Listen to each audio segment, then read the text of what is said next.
Assalamualaikum warahmatullahi wabarakatuh. Bismillahirrahmanirrahim. Alhamdulillahil afwil karim. Wassalatu wassalamu ala nabiyyir rahmanir rahim wa ala alihi wa sahbihi ajma'in. Subhanaka la ilma lana illa ma 'allamtana innaka antal alimul hakim. Wa la hawla wa la quwwata illa billahil aliyyil azim. Wa kulluhum min rasulillahi multamisun gharfan minal bahri aw rashfan minal diyani.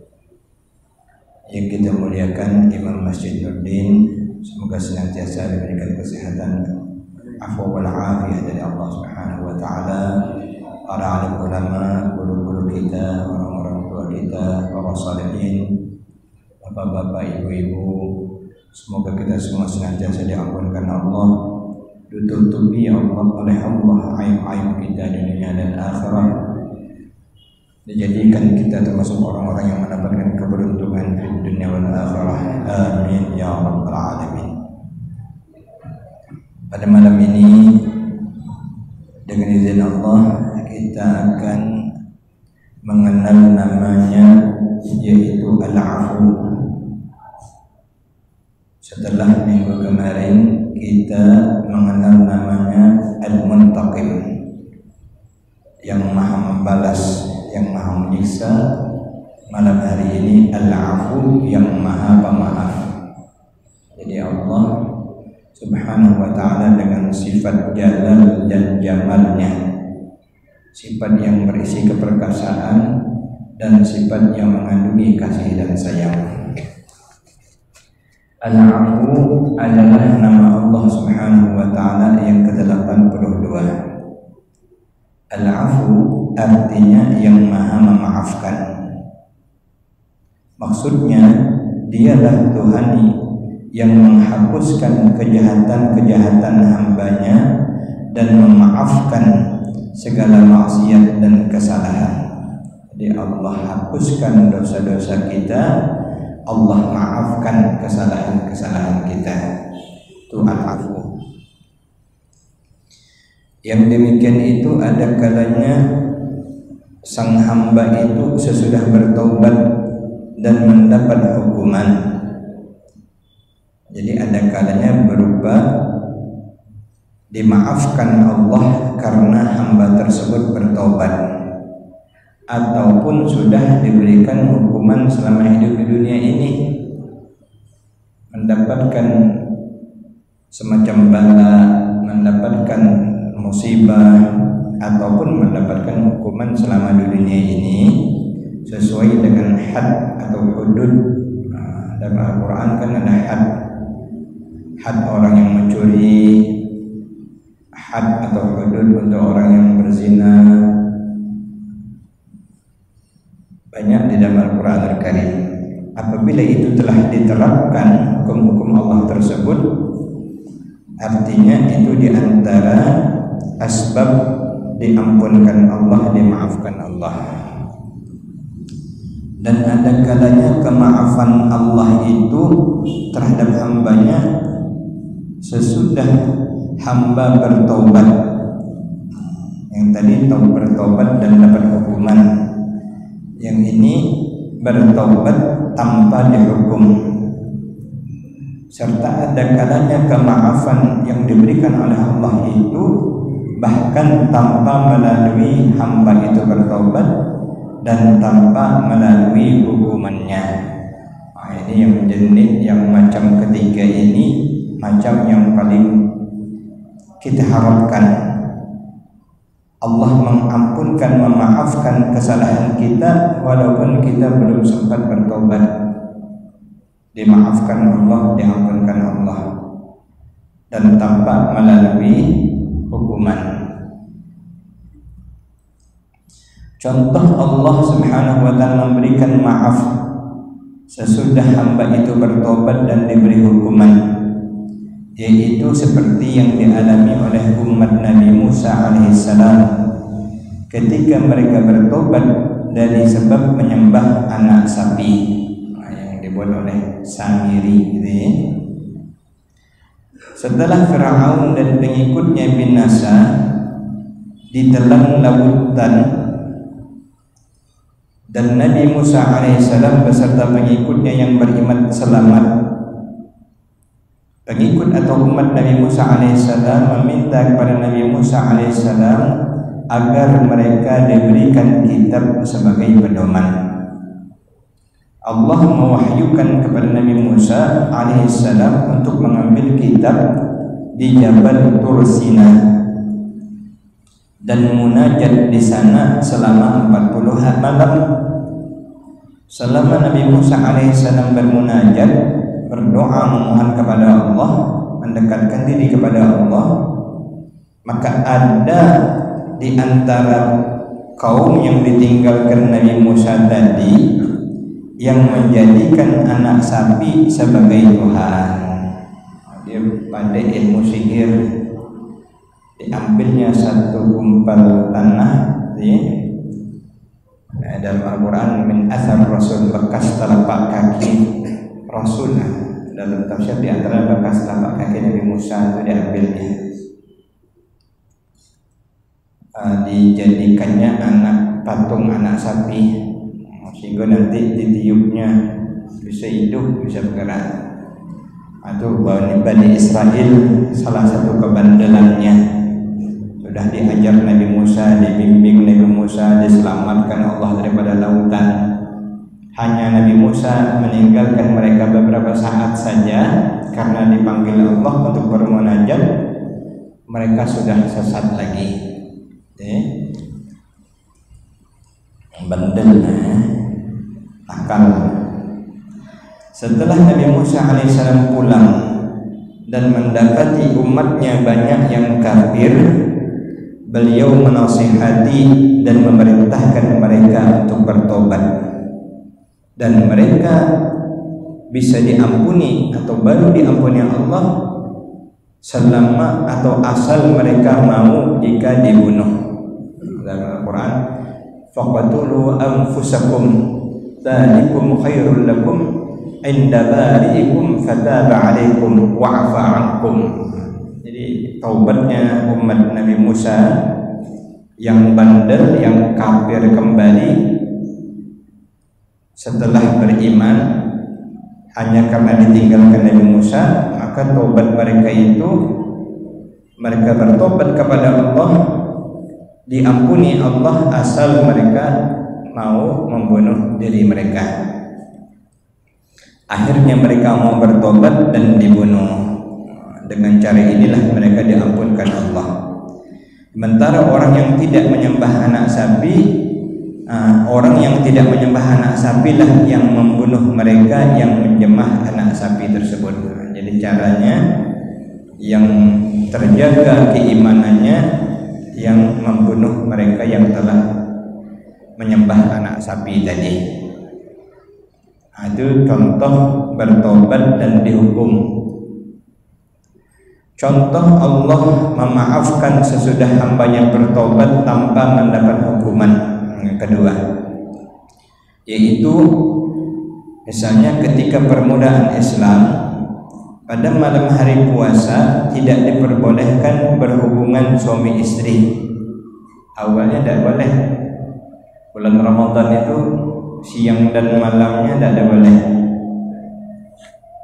Pada suatu malam istri Sayyidina Umar berharum-harum, ini istri solihah, kayak minyak wangi.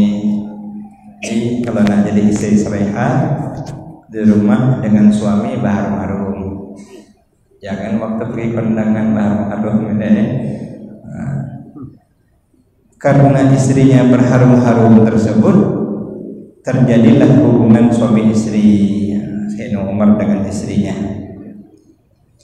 Besok hari usai salat subuh, Sayyidina Umar radhiyallahu anhu menghadap Rasulullah sallallahu alaihi wasallam menceritakan kejadian malam tadi. Malam ketika itu apa yang telah dilakukannya, tujuannya untuk bertobat kepada Allah. Nyesal Sayyidina Umar, ya Rasulullah, aku salah malam tadi, aku berhubungan, aku ingin bertobat kepada Allah Subhanahu wa ta'ala. Melihat Sayyidina Umar SAW maju, Kemudian beberapa orang sahabat ikut juga maju. Rupanya bukan dewean, banyak. Kami juga ya Rasulullah, kami juga menceritakan hal yang sama. Akhirnya turunlah firman Allah Subhanahu wa taala. Itu uhillat lakum lailatas siyamir rafathu ila nisaikum. Dihalalkan bagi kalian pada malam hari puasa bercampur dengan istri-istri kalian. Sayyidina Umar ini luar biasa. Nabi bilang bahwa beliau adalah salah seorang muhaddatsin yang mendapatkan, termasuk yang mendapatkan ilham dari Allah, yang banyak nanti sebabnya itu turun firman Allah. Itu Nabi Sayyidina Umar radhiyallahu taala anhu. Hunna libasul lakum wa antum libasul lahun. Ayat tentang puasa Ramadan ya. Mereka itu adalah pakaian bagi kalian dan kalian pun adalah pakaian bagi mereka. Ini tafsirnya banyak nih, termasuk dalam perspektif fikih. Suami istri itu adalah pakaian masing-masing. Macam mana nak berpakaian terserah lah. Allah Subhanahu wa taala mengetahui bahwasanya kalian tidak dapat menahan nafsu kalian. Karena itu Allah mengampuni kalian dan memberi maaf kepada kalian. Alimallahu annakum kuntum takhtanuna anfusakum fataba alaikum wa'afa ankum. Luar biasa, maha kasih sayang Allah ya. Tahu Allah lemah kita nih, malam-malam tak tahan kita ya. Jadi Allah mengetahui kamu tidak dapat menahan hawa nafsu kalian terhadap istri, maka Allah mengampuni, memaafkan kalian. Dihalalkan pada malam bulan Ramadan, siangnya tidak boleh. Mereka para sahabat dimaafkan dengan taubat tanpa mendapat hukuman dari Allah. Dimaafkan Allah ya, tanpa hukuman, bahkan menjadi sebab diperbolehkan. Awalnya tak boleh selama Ramadan itu siang dan malamnya. Yang ketiga, adapun kemaafan yang Allah berikan tanpa didahului oleh taubat seorang hamba atas dosa kesalahannya yang dilakukannya dan tanpa hukuman, yaitu makan dan minum pada ketika puasa dalam keadaan lupa. Puasa Ramadan berjalan ke pasar, nengok balik ke rumah, di meja ada makanan, ada minuman, bantai sebentar. Sudah nampuk sepiring, nak dekat 2 piring dah, lah minum, aku puasa. Alhamdulillah, ada apa ya? Diampunkan Allah dan tidak dihukum. Puasa pun sah, asal lupanya lupa betul-betul. Kalau lupa ecek-ecek batal ya. Orang yang beriman dengan nama Allah Al-Afu, ada 2 macam perilaku yang mesti berakhlak dengannya. Yang pertama, bersyukur kepada Allah Subhanahu wa taala karena begitu banyak apa-apa yang dimaafkan Allah kepada kita. Seperti ketika kita memandang sesuatu yang haram, kemudian kita bandingkan pandangan kita itu, memandang yang sebentar itu dimaafkan Allah. Nanti berwudu lagi, berwudu diampunkan Allah dosa yang terpandang oleh mata yang sebentar tadi. Cuman syaratnya mandangnya sebentar saja, sekali dulu, jangan berulang-ulang. Sayyidina Ali pernah mengadu kepada Rasulullah dalam sebuah riwayat, ya Rasulullah, tadi aku terpandang wanita cantik sekali. Sempat juga wanita terpana memandangnya. Jadi kata Nabi, al-ula laka, pandangan pertama itu memang rezeki untukmu. Wasani alaika, tapi jika kau ulangi memandangnya, maka menjadi dosa untukmu. Jadi kalau kita terpandang itu sekali pandang, kalau gitu Ustaz bolehlah. Macam mana caranya? Pandangi dia Ustaz. Bukan, terpandang, habis itu bolehlah lagi. Jangan diulangi. Itu diampunkan Allah Subhanahu wa taala. Lagi nanti dengan berwudu. Syukur kepada Allah Subhanahu wa taala yang Maha memaafkan, yaitu bersungguh-sungguh berbakti kepada Allah dan menjauhi yang dilarangnya secara zahir dan batin. Jadi Al-Imam Al-Ghazali dalam kitab Bidayatul Hidayah menyebutkan mata yang dibagi Allah, tangan yang dibagi Allah, mulut yang dibagi Allah, semuanya itu dalam rangka bersyukur dan beribadah kepada Allah. Jauhi, jangan sampai digunakan untuk maksiat kepada Allah Subhanahu wa taala. Jadi kita beriman kepada nama Allah Al-Afu, bersyukur karena Allah memaafkan kepada kita.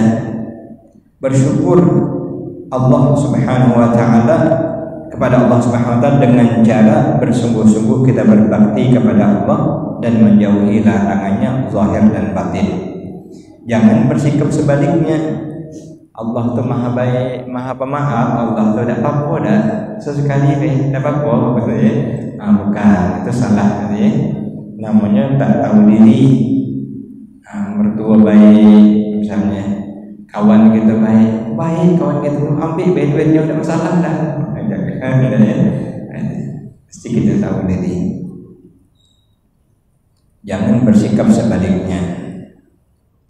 Itu jangan sampai kita malah tambah berani. Ingat dulu, bainal khaufi war raja, antara takut dan harap. Itulah kita berada. Takut Allah Maha Syadidul Iqab, pedih siksanya. Yakin Allah Maha Pengampun, Allah Maha Pemaaf. Di tengah-tengah kita berada. Jika kita tahu seorang itu baik terhadap kita, kata guru kita mencontohkan, apa yang kita minta diberinya, tidak diminta pun juga dia beri. Yang kita minta diberinya, yang tak kita minta pun diberinya juga. Itu ada orang yang baik terhadap kita seperti itu. Dia selalu memberi kita minta bagi, kita tak minta dibagi. Maka kita akan cinta kepada orang itu, berterima kasih kepadanya. Itu yang mesti dilakukan.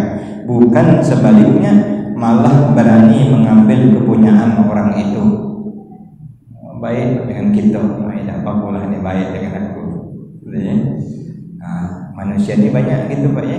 Contoh, kita buat baik dengan orang, ternyata semakin menjadi-jadi.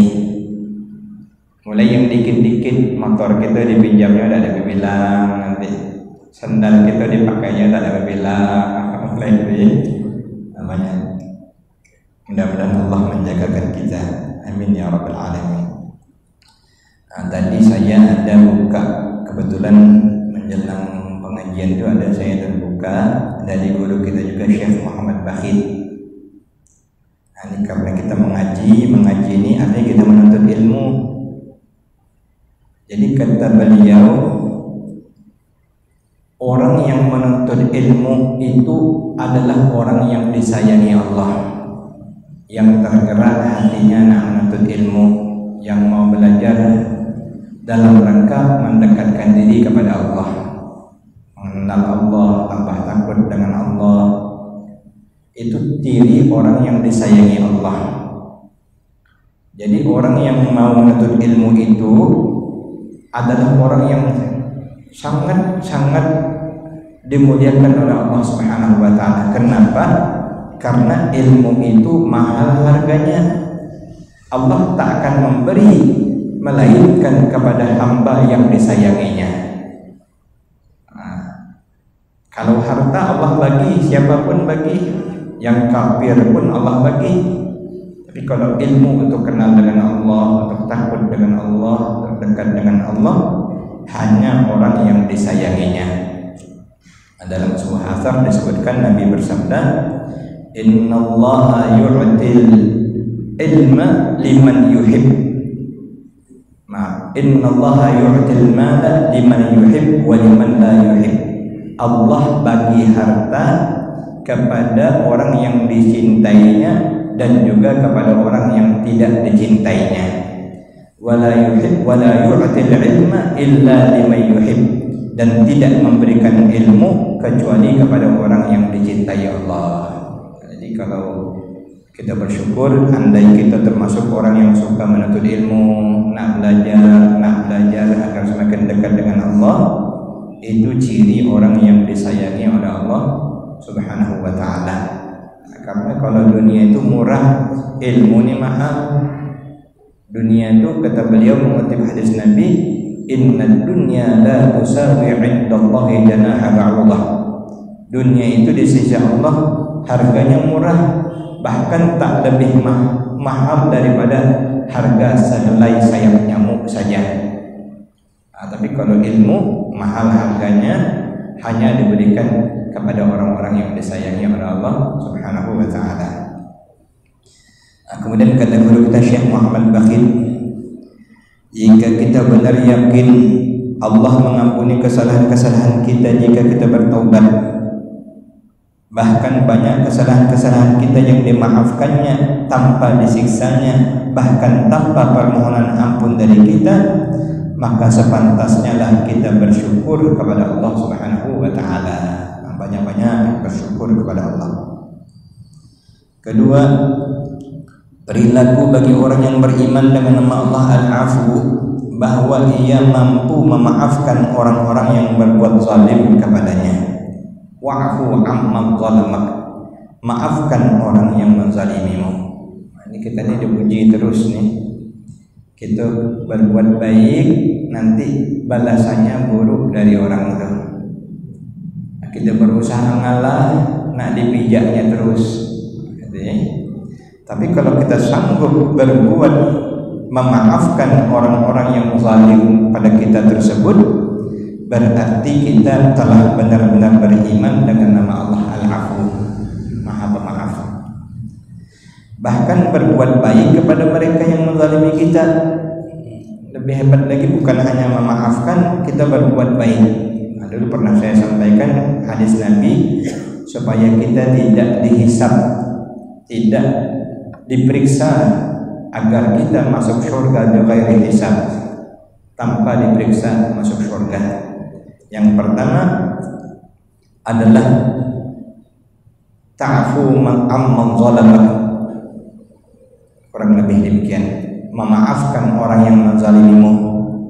Wa tasilu man qata'ak, menyambung silaturahim kepada saudaramu yang memutuskannya darimu. Wa tu'ti man mana'ak, engkau berbuat baik kepada orang yang kikir kepadamu. Itu orang yang pelit dengan kita, tambah baik kita dengan dia. Yang ada ini kita balas dendam, pelit dia dengan aku pelit juga lah. Tapi kalau kita sanggup maafkan dia, sambung silaturahim, kemudian lagi beri, apalagi ini adik-beradik, contoh misalnya, mudah-mudahan tidak terjadi, abang atau adik kita tuh jahat nian dengan kita, pelit nian dengan kita, tapi kita maafkan, kita sambung silaturahim, kita bagi pada dia. Nah, itu luar biasa. Itu orang yang beriman kepada nama Allah Al-Afu, bahkan mendoakan kebaikan bagi mereka.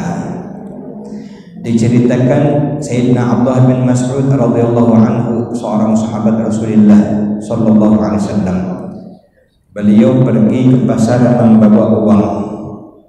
Sampai di pasar mau berbelanja, uangnya hilang dicopet orang, Sayyidina Abdullah bin Mas'ud. Lalu beliau berdoa, "Ya Allah, jika orang itu mengambil uang aku tadi terdorong karena keperluannya, karena dia lapar, karena dia sangat maka berikanlah berkah kepadanya ya Allah. Dan jika ia mengambil uang itu karena berani melakukan dosa, jadi kebiasaannya, jadi hobinya, jadikanlah itu merupakan akhir perbuatan dosanya. Dan mendoakan laknat mampus. Ini orang yang makamnya tinggi, pemaaf, dihalalkannya mudahan jadi berkah kalau memang dia perlu. Tapi kalau yang curi itu memang gawainya curi, mudah-mudahan inilah akhir gawainya mencuri, setelah ini tidak lagi. Sabda Nabi Muhammad SAW yang artinya ada 3 yang pasti. Yang pertama, siapa-siapa yang dizalimi lalu ia memaafkan karena Allah Ta'ala, pasti Allah Subhanahu wa Ta'ala jadikan orang itu mulia dunia dan akhirat. Pasti, kata Nabi.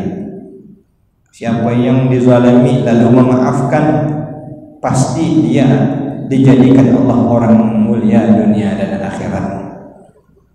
Kedua, siapa-siapa yang meminta-minta untuk memperbanyak gawainya itu minta-minta punya orang, tapi untuk memperbanyak hartanya dia tidak ada butuh, tidak ada terpaksa, tapi memang nak minta-minta, minta bolehkannya adanya, pasti Allah akan fakirkan dia, bukan tambah fakir.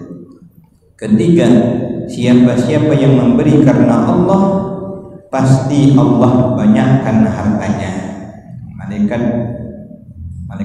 rahmat Allah berdoa di pagi hari, Allahumma a'ti munfikan khalafa, ya Allah bagi orang yang menginfakkan hartanya itu gantinya. Wa mumsikan talafa, dan orang yang pelit menahan hartanya itu rusakkan hartanya ya Allah. Didoakan oleh mereka. Jadi sebaik-baik kita tidak ada banyak, dikit.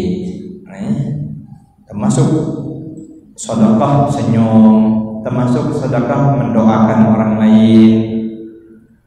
Ini kadang-kadang tidak ada semua, bagi idah, nolong idah, memperhatikan idah, doakan pun idah, semuanya idah. Itulah ayah sudah. Tapi kalau yang paling hebat lagi, sudahlah dibaginya, didoakannya, ditolongnya, itu luar biasa ya. Di padang mahsyar nanti akan dikumpul seluruh manusia.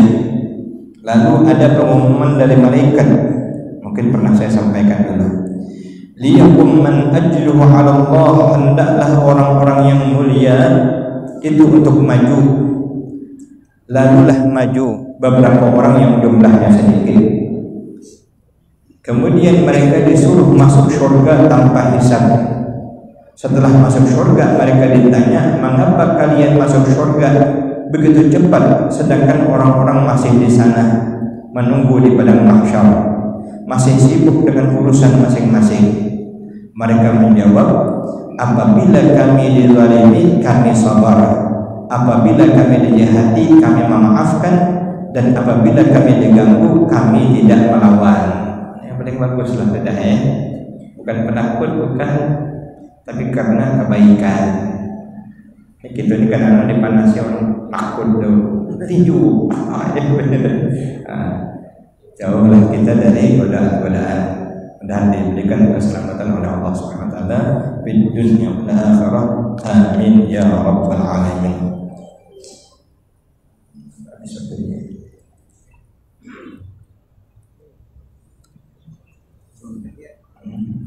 Ada sedikit lagi ya. Baik, kita bacakannya mungkin penting juga. Kata beliau, pemaaf adalah sifat ahli surga, sedang lawannya adalah pendendam. Kita belajar kalau jenis kita ini pemaaf, alhamdulillah. Dalam seorang sahabat, saya lupa namanya, Nabi bersabda kepadanya, inna fika khaslatani, engkau punya 2 sifat, yuhibbuhumallahu wa rasuluh, yang Allah dan Rasulnya sukai. Al-hulmu wal anah, kau bersifat lemah lembut dan penyabar. Nah, itu disukai oleh Allah dan Rasulullah sallallahu alaihi wasallam. Bagaimanapun dosa dan kezaliman yang orang lakukan kepada kita, walaupun dia tidak minta maaf kepada kita dan kita mampu memaafkannya, maka itu merupakan anugerah yang sangat besar. Jadi kita maafkan itu anugerah yang sangat besar, memaafkan kesalahan orang lain. Ini pesan dari Tuan Guru Sekumpul Syekh Muhammad Zaini Abdul Ghani kepada murid-muridnya, salah satunya, jangan menzalimi orang walaupun engkau dizalimi. Jangan sekali-kali menzalimi orang walaupun kita dizalimi. Dendam, kata ulama, sebabnya antara lain ada orang yang menyakiti sedang kita tidak mampu membalas atau memaafkannya. Itu salah satu penyebab dendam. Kedua, karena kita dikalahkan orang lain dan kita tidak mampu menerimanya dengan lapang dada, dendam. Dendam ini dosanya sangat besar, dan dendam merupakan induk dari berbagai macam dosa. Dendam ini rugi, dada sakit, nafas sesak, tambah pula berdosa. Jadi lebih baik menjadi orang yang pemaaf. Akibatnya kalau dendam timbul hasad, dengki nanti. Akibatnya syamatah, mencaci musuh yang kita dendam. Yang ketiga, akibatnya al-hajr wal musyaramah, kita putus hubungan. Yang keempat, istisghar, kita anggap menjadi kecil, enteng orang itu. Kelima, berkata-kata yang tidak baik, menggibahnya, bahkan memfitnahnya, mencacinya. Keenam, berburuk sangka selalu kepada orang yang kita dendam. Ketujuh, kita berusaha mengganggu dan menyakiti orang yang kita dendam, bahkan sampai ada yang membunuhnya. Na'udzubillah min dzalik. Kedelapan, kita menjadi kikir dengan orang yang kita dendam. Kesembilan, mendoakan dengan doa yang tidak baik kepada orang yang kita dendam. Banyaknya dua-duanya. Jadi mudah-mudahan Allah jauhkan kita daripada sifat dendam, dan Allah jadikan kita memiliki sifat pemaaf, karena Allah Al-Afu yang maha memaafkan. Ala ya'lamu man khalaqa wa huwal latiful khabir. Ya latifan bi khalqihi, ya aliman bi khalqihi, ya khabiran bi khalqihi, ultub bina. Ya latif ya alim ya khabir, ya latifan bi khalqihi, ya aliman bi khalqihi, ya khabiran bi khalqihi, ultub bina. Ya latif ya alim ya khabir, ya latifan bi khalqihi, ya aliman bi khalqihi, ya khabiran bi khalqihi, ultub bina. Ya latif ya alim ya khabir, ya latifan lam yazal, ultub bina fima nazal. Innaka latifun lam tazal, ultub bina wal muslimin. Ya latifan lam yazal, ultub bina fima nazal. Innaka latifun lam tazal, ultub bina wal muslimin. Ya latifan lam yazal, ultub bina fima nazal. Innaka latifun lam tazal, ultub bina wal muslimin. Amin ya Allah ya rabbal alamin. Bismillahirrahmanirrahim. Alhamdulillahirabbil alamin. Allahumma shalli ala sayyidina Muhammad wa ala ali sayyidina Muhammad. Allahumma taqabbal minna innaka antal alimul hakim wa tub alaina innaka antat tawwabur rahim. Wa sallallahu ala sayyidina Muhammad wa ala alihi wa sahbihi wasallam. Walhamdulillahirabbil alamin. Assalamualaikum warahmatullahi wabarakatuh.